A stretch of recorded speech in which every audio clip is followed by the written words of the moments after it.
welcome to episode number 3. So how to prevent belly fat. Before we get into this, I do want to say quickly, there are going to be seasons of our lives or your life where you're going to have more belly fat than other times, where you're going to have more fat than other times, especially as a woman, and especially if you decide to have children. There are just going to be different seasons of life. A bunch of things come up, not just having children. You could start a new job, you could be on a different work schedule, you could go through a major life crisis, so many things can come up, right? And the point is to never have any belly fat. Obviously, there are healthy ranges of belly fat that we want to stick with, anywhere, but depending on your body type, really anywhere between like 16, 17, in like the 20s, 22, 23% body fat for a woman is pretty good, health range wise. So there are going to be seasons of life where you have more is the point, and there are going to be seasons of life where maybe you're more dialed in and then you have more time and you have less. Great. What I'm going to talk to you about today is how to prevent gaining lots and lots of excess body fat, obviously, because that is dangerous for our health.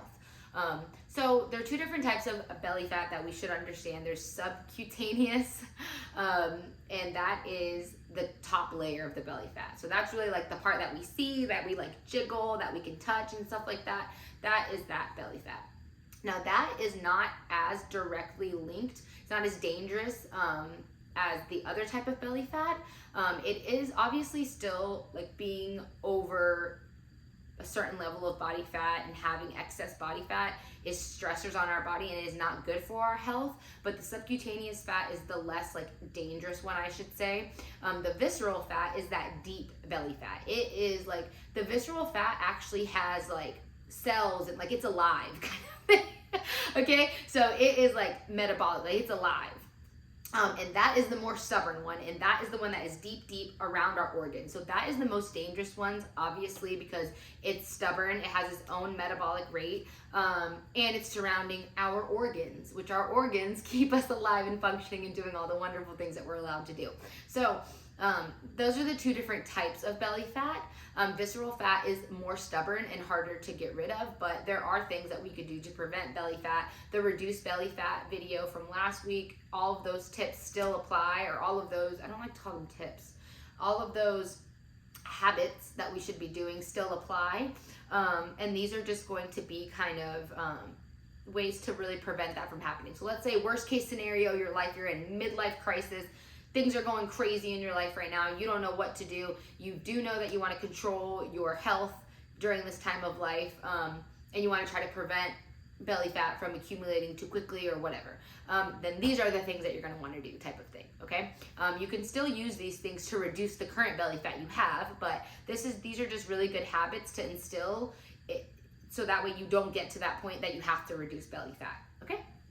Okay, so number 1 is sleep. I know this sounds ridiculous, but sleep, low quality and lower like levels, hours of sleep are directly linked to excess belly fat. And that doesn't mean that, oh, because I had 5 hours of sleep, that means today my body's gonna produce belly fat. That's not what that means. What happens is that so many things happen when we sleep, right? And if your body is not getting the proper restorative sleep, not repairing things, not like leveling everything out, whatever your body does during its sleep, then the next day you're going to be mentally, physically, like everything's going to be affected by that. And what that does is it changes like your hunger cues. You're not able to really regulate your hunger cues. You're not able to make better choices when you are hungry, and it's going to affect the choices that you make, and it's going to affect like your hunger cues and your hormones and things like that are going to not make you, but they're going to steer you into possibly not making the best choices. And that is where the belly fat comes in. So because you had 3 hours of sleep last night, you're tired as heck, you're not making breakfast, you didn't plan the day before, so you just run through McDonald's that morning, whatever, and that is going to give you a little spike of energy, and then you're going to come crashing down again, and then lunch is going to hit, and you're like, I don't know, maybe everyone's having pizza, great, I'll go for pizza. And so those choices are what's leading to belly fat, but if you fix the root cause of it, which is the sleep, you'll have so much better outcomes, and you'll be able to regulate and make better choices for yourself because you're not sleep deprived. So sleep is such a huge part of our health. We have to prioritize sleep, okay? I don't care how busy you are, you need to, and how you figure out sleep, how you decide your bedtime, because I love this one. How do I decide what time to go to sleep? Well, what time do you have to wake up? 5? Okay, well that means I think you need to be winding down like 7:38. And it is what it is, you know what I mean? You might not have the lifestyle that you can do that with. Maybe your kid doesn't go to bed until 9 or whatever, but then that means you go to bed as soon as they do. And I know it sucks, you don't get your downtime, you don't get your scroll time, you don't get this time, but you have to think about what you're gonna get on the back end. And again, this is a season of life, not forever. Okay, too many sugary drinks. So this is a big one. We all know calories in, calories out, but it is unreal how many calories and how much sugar are in our beverages nowadays, okay? Like a can of soda, I think, has 60 grams of sugar. One can, just one, you know? So it's just really important to have sugary drinks as minimally, as little as possible. Probably a better word. I sound like a ding dong.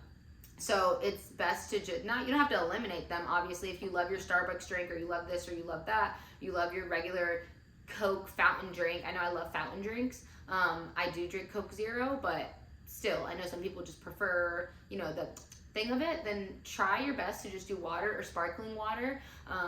There are other drinks out there that are supposed to be like substitutes of soda that are, have less sugar and things like that. To each their own. If you like them, drink them. But water, sparkling water are great options.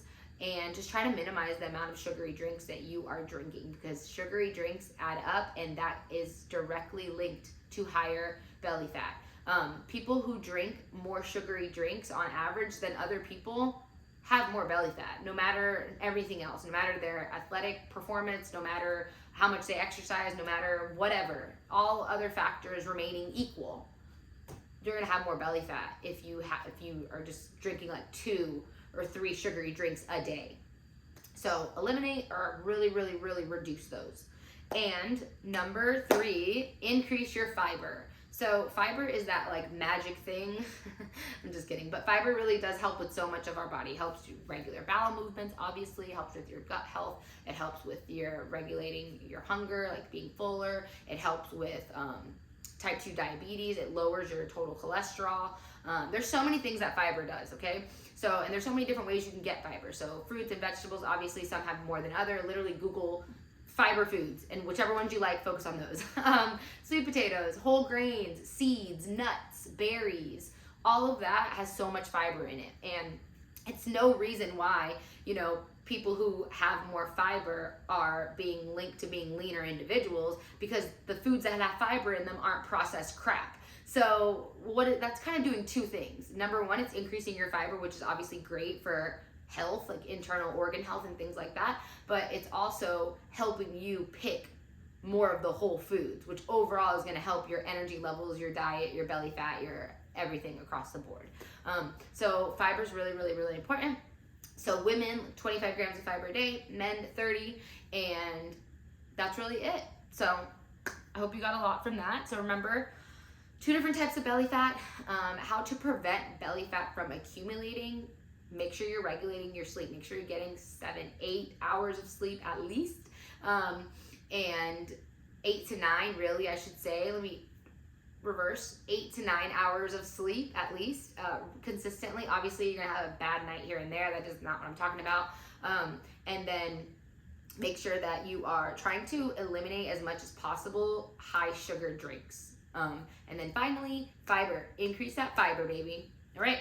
So that is it. Make sure you come back next week for the final one. The final one, I'm just going to be answering questions that people have about belly fat. So if you have any questions about belly fat, let me know. Happy to answer them, and we'll just see how it goes. So, all right, have a good day. Bye.